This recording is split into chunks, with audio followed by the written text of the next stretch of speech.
안녕하세요. 시열재단 이사장이자 진소리 쓴소리의 김원호입니다. 12.3 비상계엄 사태를 일으킨 윤석열 대통령이 내란 수괴의 혐의로 구속됐습니다.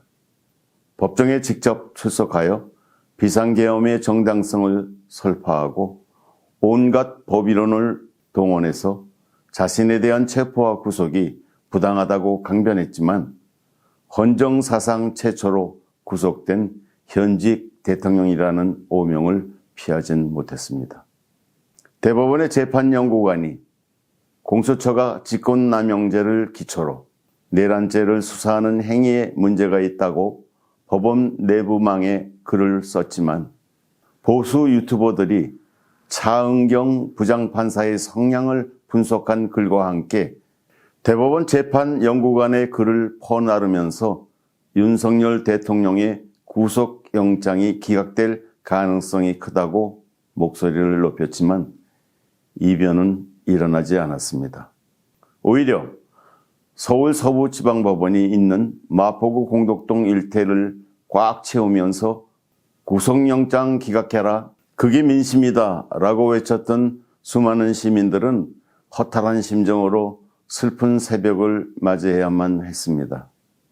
윤석열 대통령의 석방을 조금 더 간절히 바랬던 시민들은 휴대폰을 교체하고 텔레그램에서 탈퇴하는 것만으로 윤 대통령의 인신을 구속할 수는 없다며 이건 나라가 아니다라고 목소리를 높였지만 저는 그분들께 아무리 용을 써도 안 되는 건 안 됩니다라는 말을 전하고 싶습니다.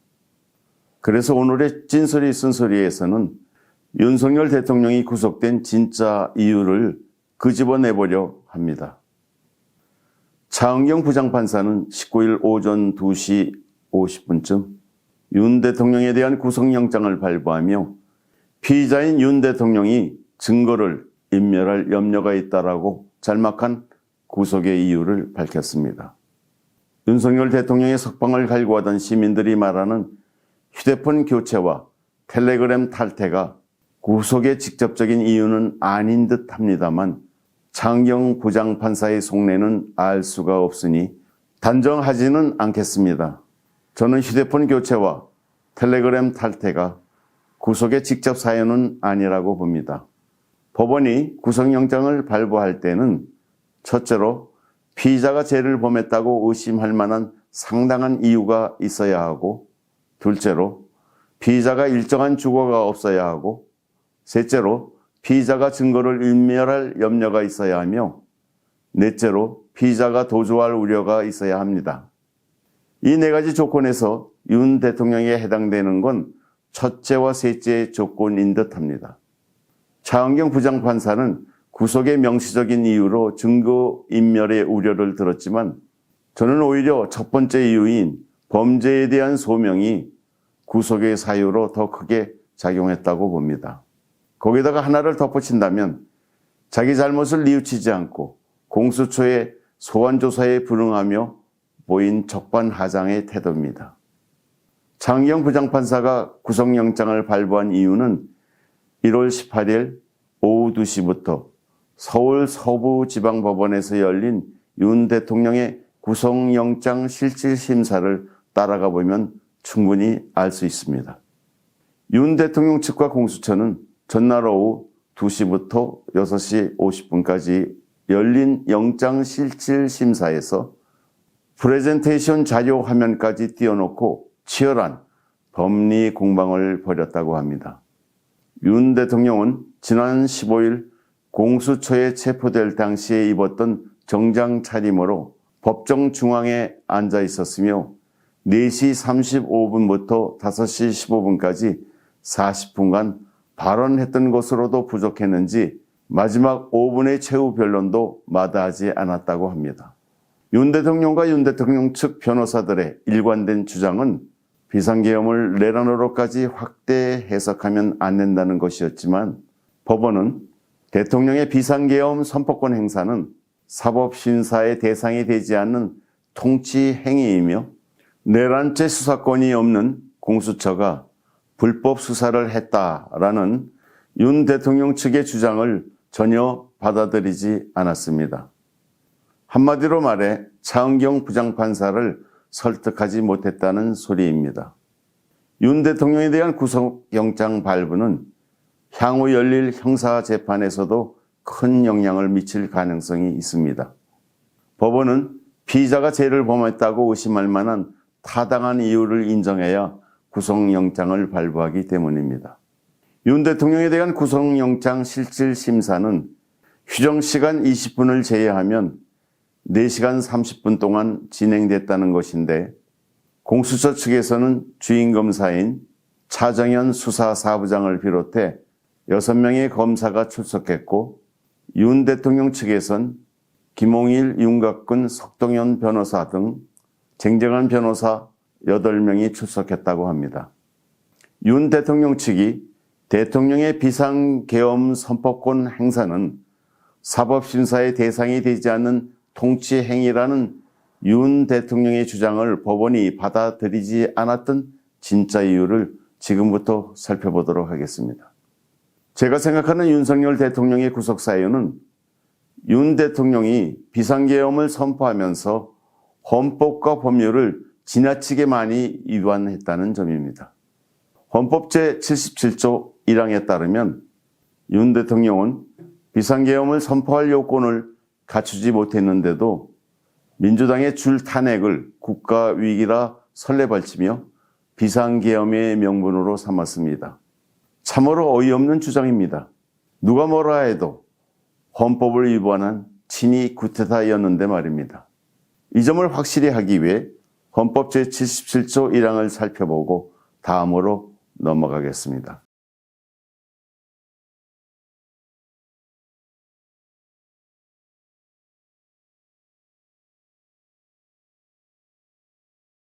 그 다음으로 윤 대통령이 위반한 헌법조문과 법률 조항을 살펴보도록 하겠습니다.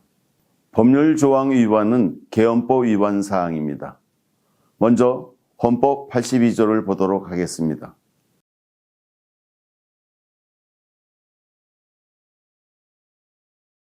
윤석열 대통령은 비상계엄 선포 직전에 열린 국무회의의 기록을 문서로 남기지 않았을 뿐만 아니라 국무위원들의 부서도 없었습니다. 굉장히 중요하고 명백한 절차상의 하자라 아니할 수 없습니다. 또한 윤석열 대통령이 계엄을 선포하고 해제하는 과정에서는 공고가 없었습니다. 처음부터 공고문이 없었든 있었는데 공개하지 않았든 모두 윗보입니다. 이 점에 있어서 윤석열 대통령은 전두환 전 대통령보다 더 엉터리로 비상계엄을 선포했다고 봅니다. 1980년 5월 17일 비상계엄 때도 최규하 대통령을 겁박하여 계엄을 선포했지만 공고의 형식은 갖췄습니다. 이 사실로 보아 윤석열 대통령의 계엄이 얼마나 엉터리이며 반헌법적인지 알 수가 있습니다. 이번에는 헌법 제77조 4항과 계엄법 제4조 1항을 살펴보도록 하겠습니다.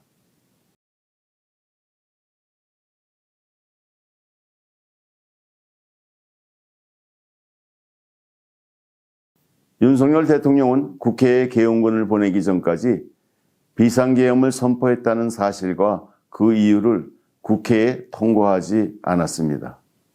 이 역시 헌법 위반입니다.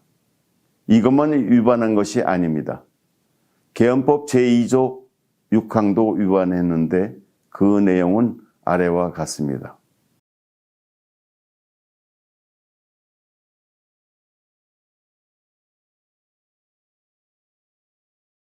합동참모본부에서는 2년마다 계엄 실무 편람을 작성하며 이 편람에는 계엄 선포 절차가 명시되어 있다고 합니다. 그런데 이번 계엄에서는 이 절차 가운데 마지막 국무회의를 제외한 모든 절차가 무시되었다고 합니다. 게다가 국무위원 19명 가운데 겨우 과반을 넘겨 회의를 열었지만 참석한 국무위원 대다수가 반대했음에도 대통령의 뜻대로 강행되었습니다. 그래서 국민의힘 한동훈 대표도 반헌법적이며 위법한 계엄이라고 선언했던 거지요. 윤 대통령이 구체적으로 계엄법을 어떻게 위반했는지 진소리 쓴소리 시청자분들의 이해를 돕기 위해 살짝 살펴보고 넘어가도록 하겠습니다. 첫째로 비상계엄을 선포하기 전에 국방부 내에서 비상대책회의를 실시해야 했는데 실시하지 않았습니다. 그래서 국회로 출동한 계엄군들의 명령체계가 일사불란하지 못하고 우왕좌왕했나 봅니다. 처음부터 위법했네요. 둘째로 국방부 기획관리관이 계엄 선포안을 작성해야 했는데 하지 않았고 2017년 박근혜 정부에서 준비했던 계엄 문건을 베껴서 사용했습니다. 이 역시 위법한 행위였습니다. 셋째로 계엄 선포안이 작성되면 국무총리를 통해 대통령에게 보고해야 하는데 당시는 김영현 국방장관이 비공식적으로 보고했습니다. 이 또한 위법입니다. 넷째로 대통령은 계엄 선포 심의를 국무회의를 통해서 한다는 것인데 앞에서도 말씀드렸지만 가까스로 모양만 갖췄습니다. 실체적 절차에서는 결함이 많았습니다. 이처럼 윤석열 대통령의 비상계엄은 대통령으로서의 통치 행위가 아니라 헌법과 법률을 위반한 친위 쿠데타의 성격이 강합니다. 그래서 법관들은 윤 대통령의 비상계엄을 매우 중대한 사안으로 보고 체포영장과 구속영장을 발부했던 것입니다. 조금 더 솔직히 말하자면 발부하지 않을 수 없었던 것이라고 봅니다. 그러면 혹자는 이재명 대표는 왜 구속하지 않았나 하고 물으실 겁니다. 그런 분들에게 저는 법원이 절도범과 살인범에게 똑같은 기준을 적용하지 않아도 되는 거 아니냐고 반문하고 싶습니다. 범죄가 가벼운 사람에게는 정상을 참작해서 불구속으로 재판을 할 수 있는 반면에 범죄가 무거운 사람에게는 구속이 불가피할 수도 있다고 봅니다. 한 사람은 위증교사이고 또 한 사람은 내란죄 미수범입니다. 이 두 사람을 똑같이 처분해야 하나요? 그만큼 윤석열 대통령의 범죄는 중대하고 명백했다고 저는 생각합니다. 윤석열 대통령이 무슨 내란죄를 저질렀다는 것이냐 하고 말씀하시는 분께 저는 더 드릴 말씀이 없습니다. 저는 윤석열 대통령을 친위 쿠데타를 획책했다가 실패한 내란죄 미수범으로 보니까요. 오늘의 진소리 쓴소리는 윤석열 대통령의 구속으로 인해 아주 무거운 분위기에서 진행됐네요. 그래서 오늘은 여기서 멈추겠습니다. 진소리 쓴소리 시청자 여러분, 이런 때일수록 마음의 평정을 유지하시기 바랍니다. 아무리 화가 나서도 밖으로 분노를 표출하시면 안 됩니다. 아무쪼록 건강히 지내십시오. 구독, 좋아요, 알람 설정은 CRTV 제작에 큰 힘이 됩니다.